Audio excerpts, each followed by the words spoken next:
बच्चों, पिछले सेशन में मैंने प्रतिरोधों की श्रेणी और समांतर क्रम में आपको बताया था और इसका फॉर्मूला भी बताया था कि श्रेणी क्रम का क्या फॉर्मूला होता है। R is equals to R1 plus, आप देखिए R is equals to R1 plus, अगर दो प्रतिरोध R1 और R2 है तो उनका तुल्य प्रतिरोध R is equals to R1 plus R2। तो इन दोनों प्रतिरोधों में समान धारा श्रेणी क्रम में बहती है लेकिन विभवांतर अलग अलग होते हैं, और जबकि समांतर क्रम में हम जब दो प्रतिरोध लगाते हैं तो उनमें जो विद्युत धारा बहती है वो तुल्य प्रतिरोध 1/R होता है, 1/R1 प्लस 1/R2, और इसमें विभवांतर दोनों प्रतिरोधों के बीच तो वही रहेगा लेकिन धारा अलग अलग प्रवाही में ऑलरेडी बता चुकी है। ठीक है, तो जैसे ये देखिए, मान लीजिए दो मैंने लिया, एक R1 एक प्रतिरोध है 4 ओम का और R2 दूसरा 6 ओम का। तो अब अगर हम इसका तुल्य प्रतिरोध निकालते हैं R होगा, अगर ये श्रेणी क्रम में अरेंज्ड है, पहला केस है श्रेणी क्रम में है, तो तुल्य प्रतिरोध R क्या हो जाएगा इसका, R1 प्लस R2, दोनों की वैल्यू रखने पर 10 ओम आ गया। तो अब आप देखिए कि श्रेणी क्रम का तुल्य प्रतिरोध अगर 2 या 2 से अधिक प्रतिरोध है तो सबसे बड़ी वैल्यू जो होती है उससे भी ज्यादा वैल्यू, 6 ओम बड़ा है तो तुल्य 6 ओम से बड़ा 10 ओम आ गया। इन्हीं प्रतिरोधों को अगर हम समांतर क्रम में अरेंज कर 1/R is equal to 1/R1 plus 1/R2, तो ये क्या हो जाएगा, सॉल्व करने पे 3 + 2/6, तो 1/R में हो जाएगा 5/12, तो R क्या हो जाएगा 12/5 जो कि 2.4 ओम। तो अब आप देखिए ये जो 2.5 ओम है ये इन दोनों में जो छोटा वाला प्रतिरोध है उससे भी कम है।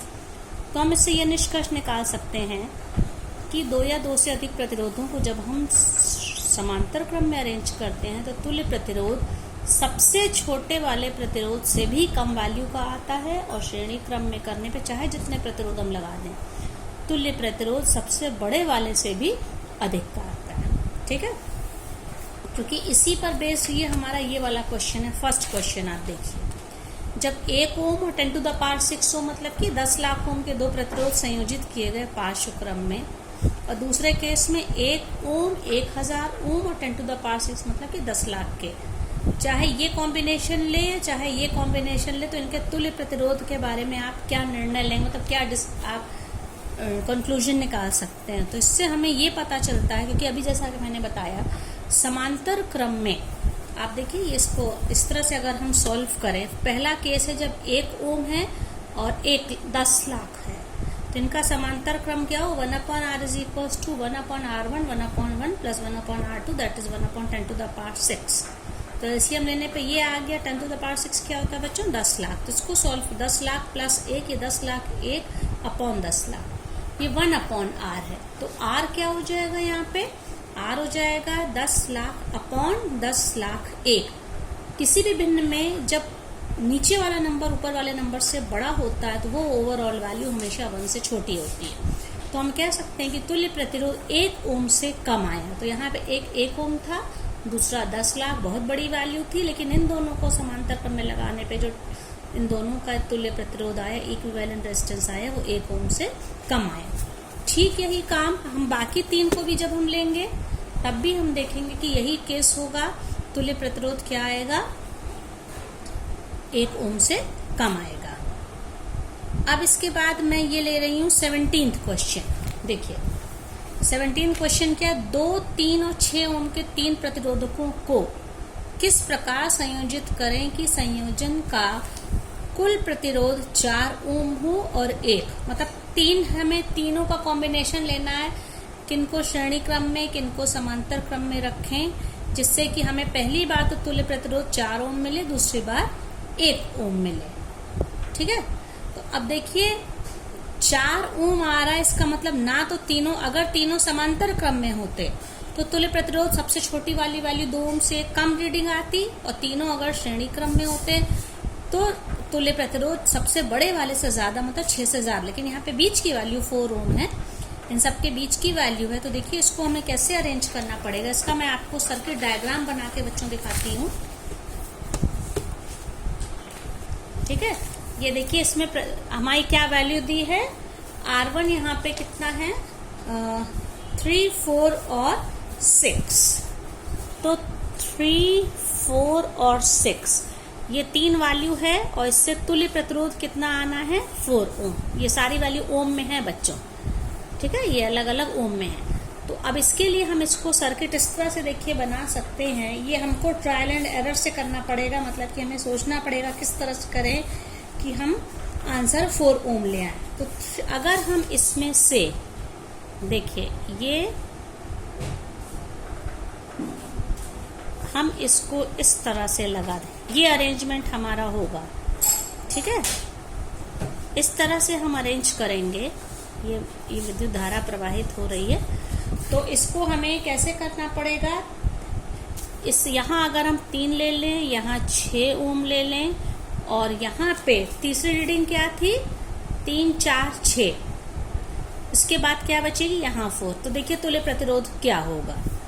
मान लीजिए ये वाली वैल्यू ये है R1, ये है R2, और तीसरा क्या है 4 ओम क्या है R3, ठीक है। अच्छा, तो ये जो है क्या हो जाएगा ये,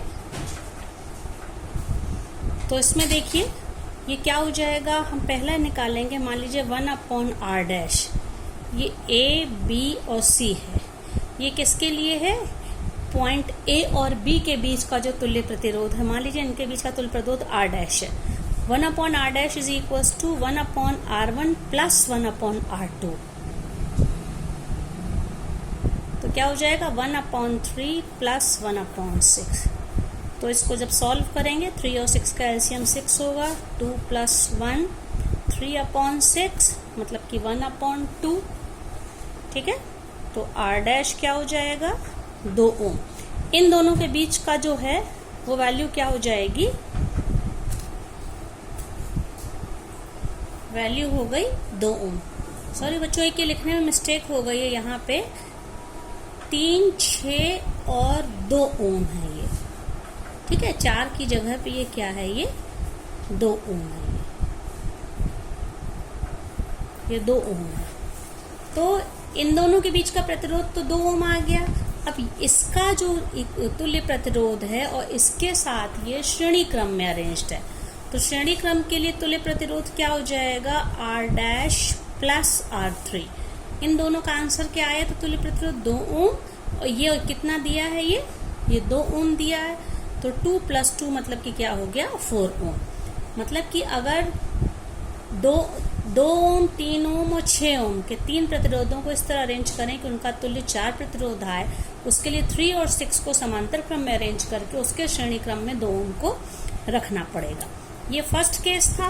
अब दूसरा केस इसमें था बच्चों, ये जो बुक में क्वेश्चंस हैं आपके, 1 मिनट, ये सेकंड वाले में था तुल्य प्रतिरोध 1 ओम आए।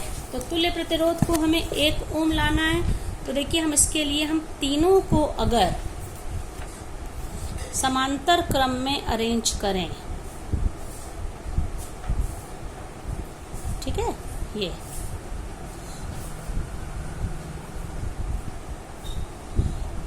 है।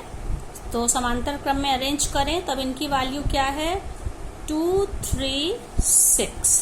तो इनका तुल्य प्रतिरोध कैसे निकलेगा बच्चों, आप देखिए यहाँ पे 1/R इज इक्वल्स टू 1/, ये सब बच्चों ओम में है ये वैल्यू, ठीक है। 1/2 प्लस 1/3 प्लस 1/6। तो एलसीएम क्या हो गया 6 हो गया। ये क्या हो जाएगा 3 + 2 + 1।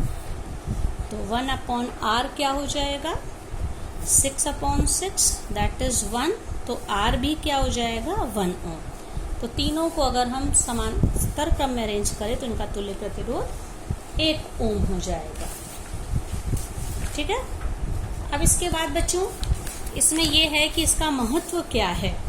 देखिए, तो कुछ जगहों पे हमें श्रेणी क्रम में अरेंज करने की जरूरत पड़ती है, कुछ जगह समांतर क्रम। जैसे सजावट के लिए झालर वाले बल्ब होते हैं जो हम त्योहारों पे लगाते हैं, दिवाली पे या शादियों में लगाते हैं, उनको हम श्रेणी क्रम में अरेंज करते हैं सारे बल्बों को, क्योंकि सब में एक समान धारा बहती है, सारे बल्ब में चमक भी एक जैसी रहती है, सब एक जैसे चमकते हैं।